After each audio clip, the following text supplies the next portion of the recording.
What's up, everybody? Welcome back to the channel. This here's Legitical Response. We cover political news. We keep you up to date to keep you informed on everything that the government does. Why? Because they make the rules that we have to live by. So we need to know what those rules are, and we need to know what moves the government is making at all times, in my opinion. So if you're interested in that, do me a favor and smash that subscribe button for me and turn on your notifications.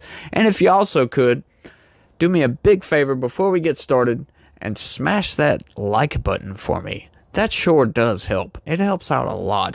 But today we're going to be talking about Bidenomics, y'all. Yeah, oh yeah, that's one of my favorite topics, Bidenomics. Of course, you know, a lot of people, they like to blame, you know, any problems with the economy on Biden. Oh, it's Biden's fault. Well, you know, some of it is Biden's fault. But you know what? Biden may have, you know, $1.5 trillion deficit spending in his budget that they make up, right? But Congress has to approve that budget. So the blame, in my opinion, is split equally across the Biden administration and Congress.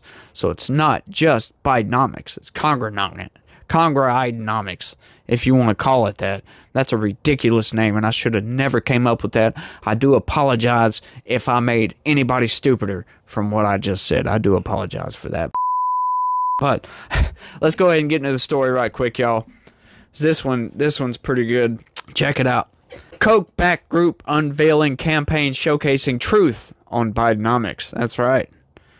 Got the Koch brothers, a backer of Nikki Haley, as a matter of fact. They call it, you know, they're considered a conservative group, has started an ad campaign attacking Bidenomics, which, you know, hey, go right ahead, because people need to know what kind of spending problem that Washington has. Washington has a terrible spending problem.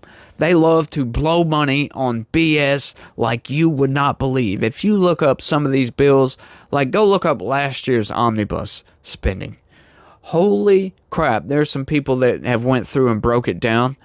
Dude, there's so much pork in there, and if you don't know what pork is, you know, a congressman writing into a bill like, you know, I want this X amount of $1 million to build this park in my district back home, or whatever, for, you know, whatever reason. Like Nancy Pelosi had a statue of herself built in San Francisco, right? Or there's this other BS park in Alabama or whatever, wherever. You know, it's just for pet projects in their home districts or whatever.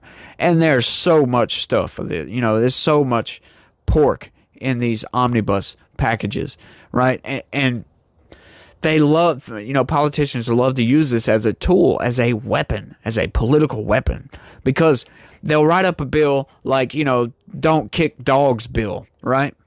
And then in that that bill, they'll have, you know, whatever, you know, can't kick a dog, can't do this to a dog, blah, blah, blah, blah, blah, blah, blah.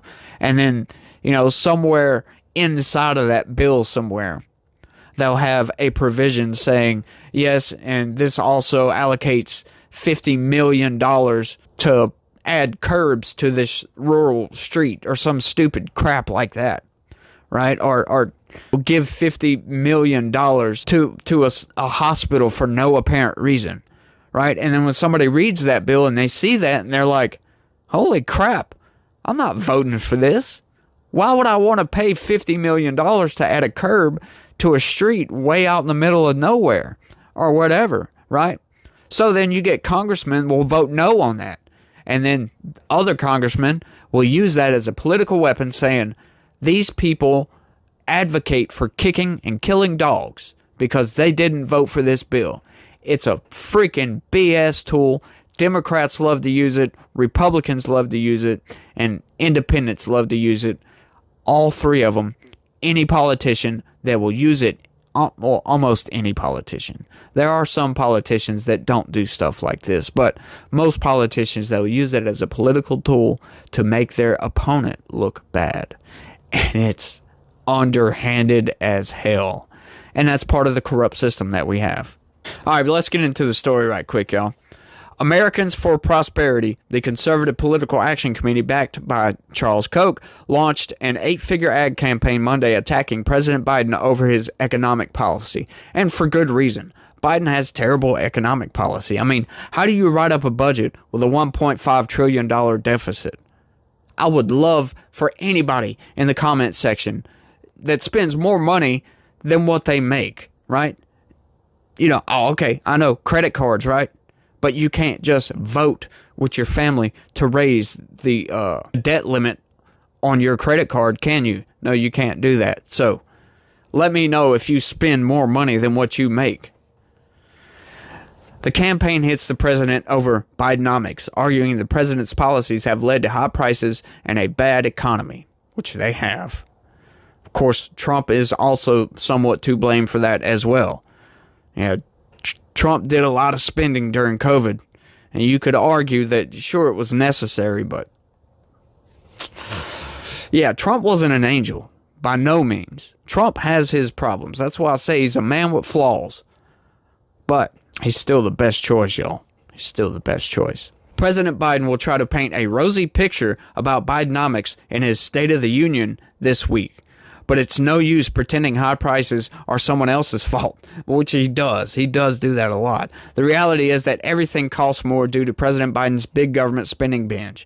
AFP Vice President Akash Chogul, I don't know how to pronounce that, y'all. I'm sorry, said in a statement, "It's time to tell Joe Biden and his allies in Congress that we've had enough of Bidenomics," he added.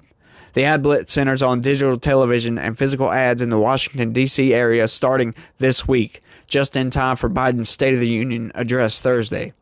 It will continue through the fall with digital and mail outreach, door knocking, and phone calls, the group said. And I can't wait to hear one of these ads. I would love to hear what they've got to say about Bidenomics, because there's a lot to say about Bidenomics. Like I said, $1.5 trillion deficit spending. How the hell can any sane person write up a budget and say, give me $1.5 trillion more money than what the United States takes in taxes? How the hell can a sane person put that together and expect somebody to approve it? And the bad thing is, y'all, it gets approved. Oh, man, like I said, it's not just Bidenomics. Congress has to approve these budgets. And so, I mean, you could lay all the blame on Congress if you want to. And there's an argument for that, but it's not totally Congress's fault, right? To me, you will split that down the middle. The focal point of the campaign is a website, Bidenomics.com, which the group said shows the truth about the president's policies that he doesn't want you to see. Biden has rated poorly on the economy in polls, even as the White House points out that inflation has fallen, unemployment at historic low, and the nation has avoided a recession. See, that's one thing I've heard Biden tout a whole lot. Unemployment. Does that really, I know that's a metric that people use to say the economy is good. But is that really a metric to use to say that the economy is good? Sure, there's a lot of jobs and unemployment is low, but do you ever think that maybe because people are broke and shit costs so much money, people have to work? Like, we couldn't have my household. I have one kid. I could not afford to live if my wife did not work. We just couldn't do it. Not living here. We'd be living out of the car somewhere or in some trailer or something like that. Living in the poorhouse, basically. So a lot of times I don't tend to look at unemployment as a good thing. You know, if unemployment rates are low, that just means a lot of people are working. Sure, that means the economy's moving along good, but that doesn't mean a damn thing when it comes to my pocketbook. Inflation was insane for like 2-3 years, right? Prices are really high. Wages haven't come up hardly any to match it. So everybody's hurting right now. Your purchase power is down.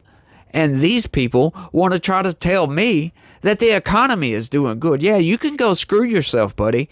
No, the economy's not doing good. I'm making less money now than I was in 2019 when Trump was in office, even though I'm making like $3 more an hour. That is offset by the high gas prices, high grocery costs, high utility bills, high everything. Interest rates are going up, so therefore you got to pay more. If you do have a credit card, your interest rates are going to be higher, right? So you're going to have to pay more money in interest, taking more money out of your pocket. It's just a cycle of destruction. You know, the proverbial path of destruction Biden has sent us down is the reason a lot of people are mad at Biden. The White House at times has leaned into the Bidenomics message to tout the president's handling of the economy, which has been poor.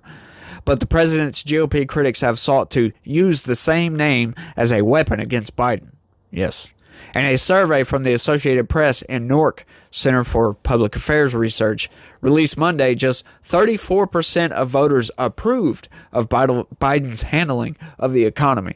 Yeah, this 34%, these people are insane, rich, or don't know what in the hell is going on. But, you know, I can show you just one thing right quick to kind of prove my point about Biden is a freaking idiot with our economy, and he is destroying this country. That's why I always say that Biden is destroying this country.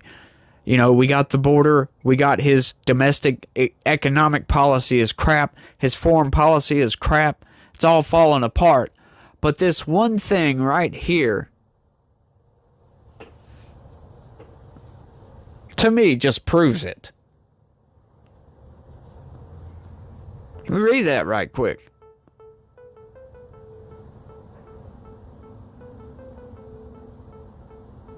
That's absolutely insane if you ask me.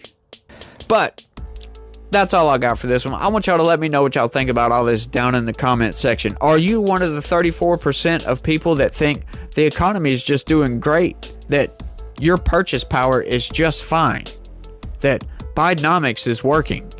Or do you believe, like, you know, the other, 67% or 66%.